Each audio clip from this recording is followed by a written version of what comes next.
bene. All right, ready? Think so. Okay, so this is a very exciting conversation for me because the entire reason that I set out to make those videos about creating energetic boundaries in practice is sitting next to me right now. This one, right here. I'm very sorry about that. Don't be sorry. I think they were very helpful for a lot of people.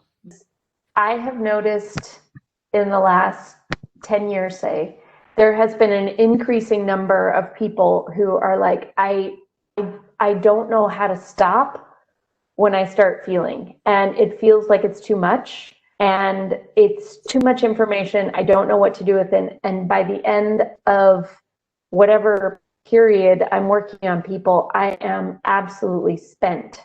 And so I think BGI is not really a match for me because as much as I love it, I'm just exhausted by it. And every cell in my body is going, no, no, no, no, no, no.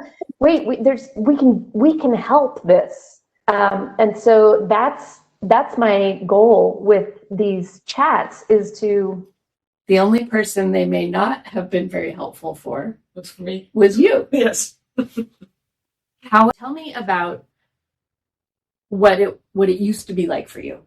Okay, so at the very beginning of my BGI journey, it was very intense to check people. I would just start feeling overwhelmed by I don't know what.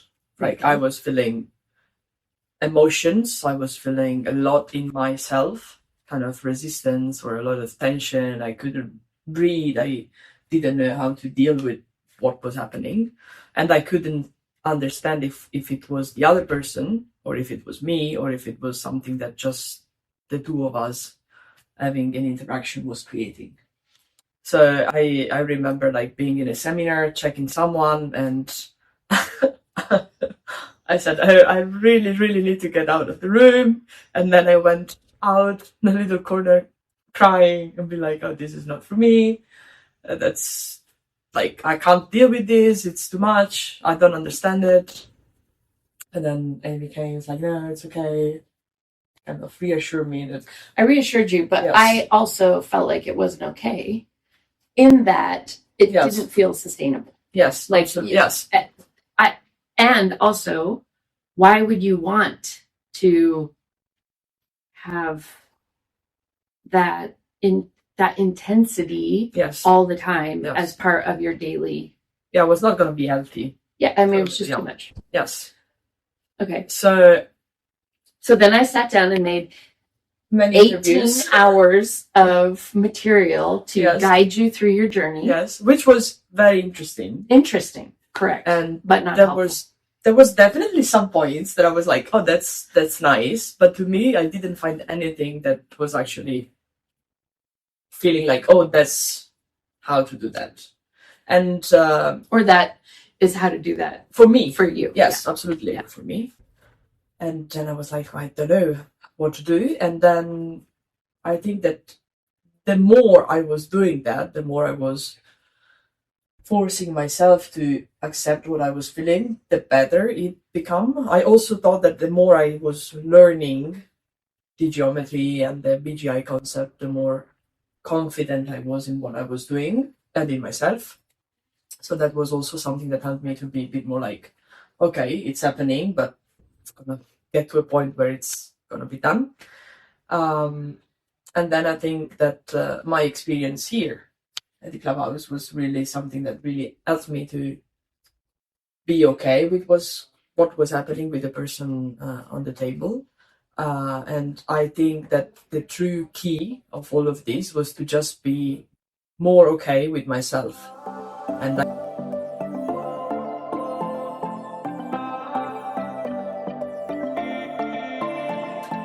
And I did that by being checked many, many times, by doing some work on myself, whether it can be with a psychologist or doing some energy work done on me, doing some meditation, but not in the moment that I had to go with the person, just like in a daily life journey, I would say. And then I started to be more okay with me, and that's what helped to be more okay with the other person on the table, I think. Because really it's about allowing the other person to have their experience. Exactly. And not being afraid of what might happen, because sometimes I feel like I was not okay with the person having an emotional release because I didn't know how to deal with the situation.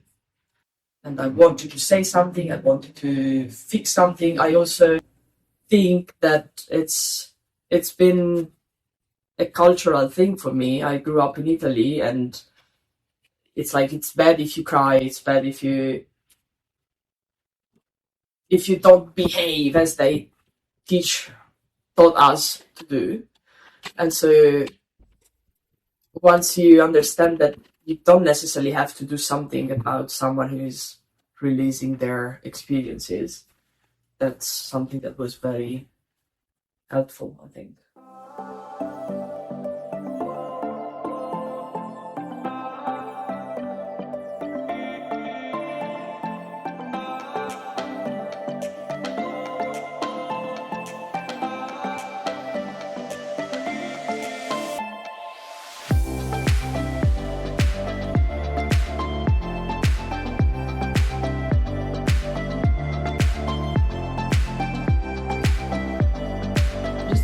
Talk about the clubhouse and your experience. My internship at the clubhouse. I don't know where to start with that. Well, I'm going to start just by saying we now have a new term. Yes. Which is BA. Yes. And AA, which is Sara before Amsterdam and after Amsterdam. Yes. So I'm going to give you a couple of options. So we're going to play a little game here. Okay. Will you play a game with me? Of course. Okay. BA. Yes. You can live with a mouse in your house. Well, still not now. Well, okay, that's not the game. BA. True or false, you can live with a mouse in your house. No, false. I could not. You could not, correct. Okay, good. BA, you could walk into a room and not fix everything in it. I couldn't. False. False, yes. BA. Could I sit on a table to eat? Absolutely not. Sit on a table to eat? Or drink from other people's glasses? Oh, there you go. Yeah. No. Nope. Okay. BA. Yeah. Happy to go to India and all of the kind of different cultural and hygiene issues that one might encounter on a... No, not possible. Okay.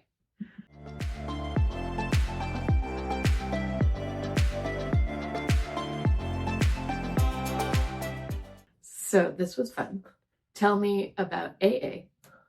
Many things changed.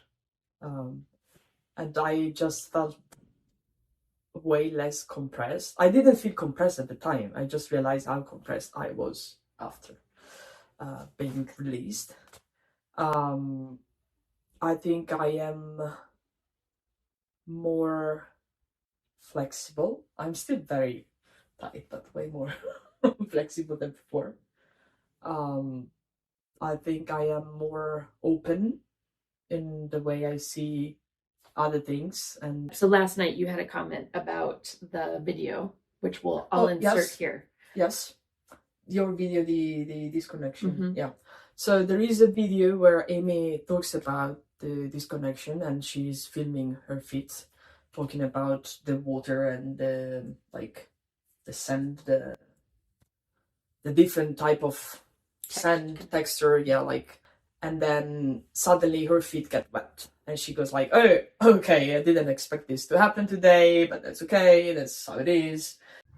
Good morning, everyone. We're going to do a demo on what it might feel like when we're feeling for disconnects. So let's pretend my feet are my hands, and I've got the quality of this material under my feet. So it's kind of soft. It's got a little bit of hard matter in it. Then I come here and it changes. It's got big shells and this fluffy stuff. So between the straight sand and this stuff, I would say it's a disconnect. And then I come here and it's all shells and it's hard and it's crackly. Very different from when I was on the sand. Okay, so I've got another disconnect. And then here, look at this. Oh, well, there we go. We've got water too. And we're going, okay, we've got this going on. It's very mushy. Okay, I'm in the water. Oh, all right. I swear to God, I wasn't doing this on purpose. I'm going to lose both my shoes. Oh, okay, great. We're going to have this on film. And now I'm coming back up here, and we've got a completely different tone or tension under my very wet feet. This was not what I was planning on doing for my demo, because this was actually very unfortunate for the rest of my walk. So, at the risk of my hypothermia, I have just given you a demo of what it would be like if we were palpating with our feet for disconnects.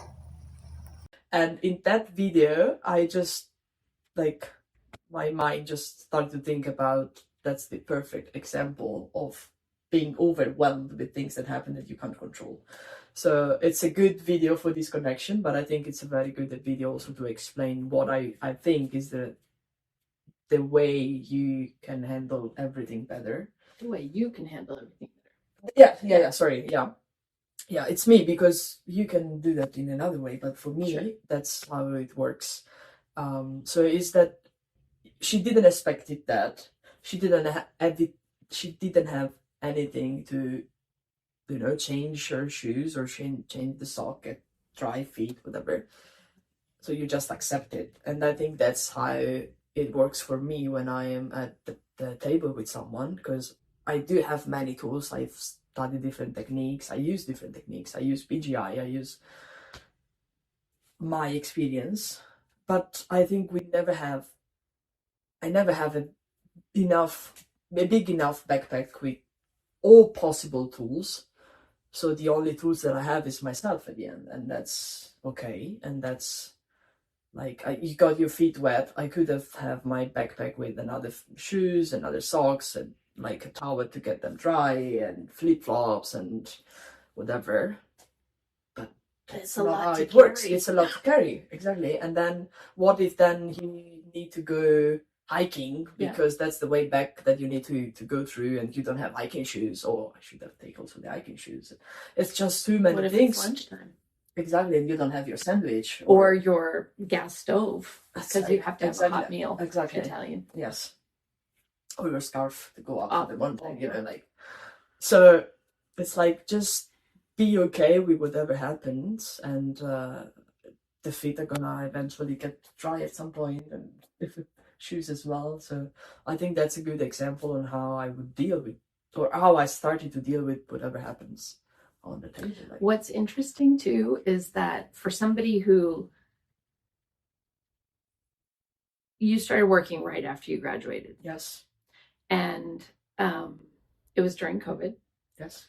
So that was intense for other reasons. There were a lot of external factors that were pretty, like, intense. It's just that's the word. And you kept having this feeling of all of it being a lot to try and manage. And what is interesting to me, as somebody who had the honor of hearing a lot of your stories, is in that beautiful way that the universe works, you got presented with so many, like, over the top intense experiences.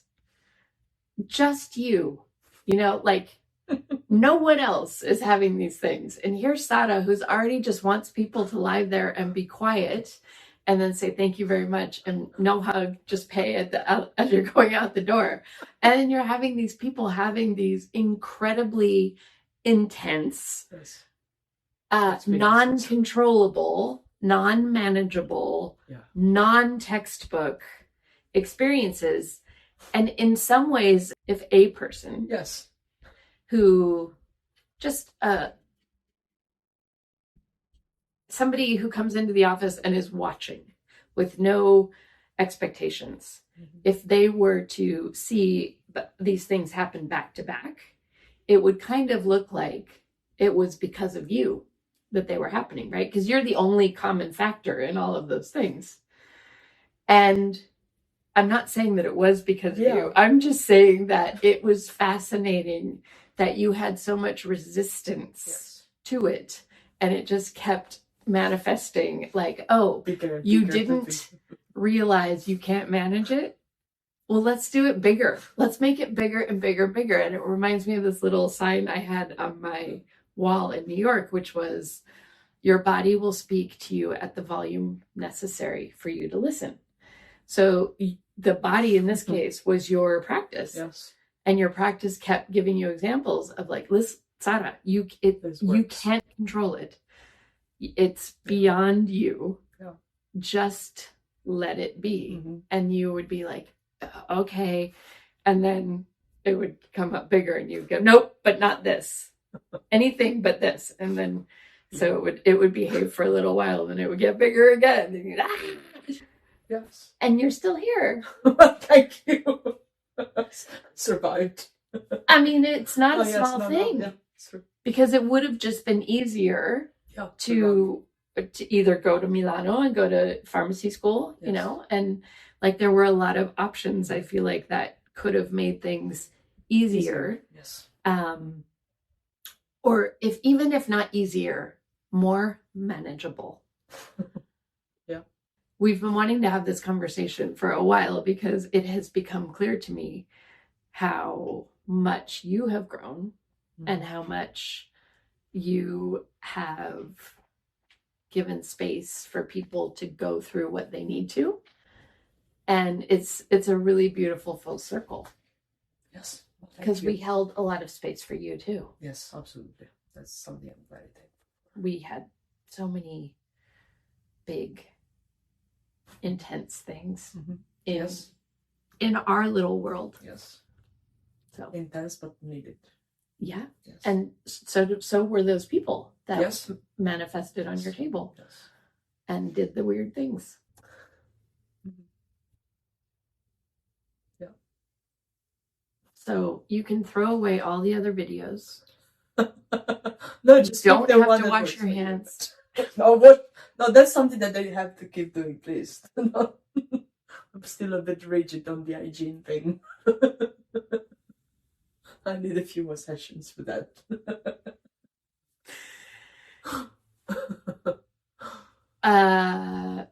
Make sure you're getting checked. Yes. Come to Amsterdam. Come to seminars. Come to seminars. Yeah. I think that's also something that was very, how to say that, like a very key part.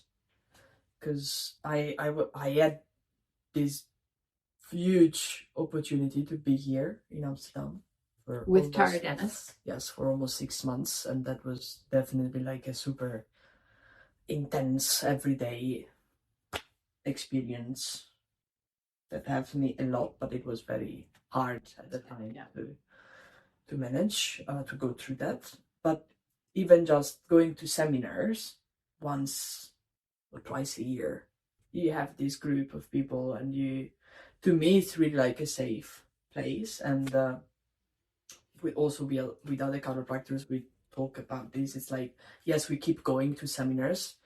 At some point we are not learning many new things, because maybe like I don't know how many times the posterior seminar or the sagittal seminar, but you go because of the environment, because of the people and the field, exactly. And to me, going to a seminar is like going to a retreat, because you get checked, you are around people who see things in a similar way to you, and you just share things. You can be vulnerable without being judged. And I think that's something, like, I'm having goosebumps. It's really something very, very special about this community, and I think it's something that differentiates a lot BGI seminars from any other seminar. Because of course you go, you learn, you practice, you you learn new things that you can implement in your practice, and that's a lot because that's what changed my way of working. But I think the most important and beautiful thing is this atmosphere that's just very special. It is the people that are attracted to this work and are willing to hang out in the space of allowing are very, very special people. And it feels like, yeah, we've created this incredible family. Yes. But also if you're not called to, because at my very first seminar, I just went because it was convenient in the school. Yes, no, really. Like I was a student, it was cheaper, and it was in the school, so I didn't have to travel. I could sleep at my place. That was the main reason why I went, because I was like, oh, BGI, those crazy people talking about energy, that's not for me. And 2 days after, I was like, oh, BGI. What the fuck? I want to learn more about this, So just at least take the first one, and then you see how it fits for you. But don't judge it before you take it. That would be my best advice. To me, it was very weird, like people talking about energy but we are all connected. Like, no, definitely, I don't want to be connected to anyone. Certainly not these weird. Exactly. So yeah, I'm glad I came to that one. Me too. It changed. I remember it. I remember it very well. Yeah, me too. Cool.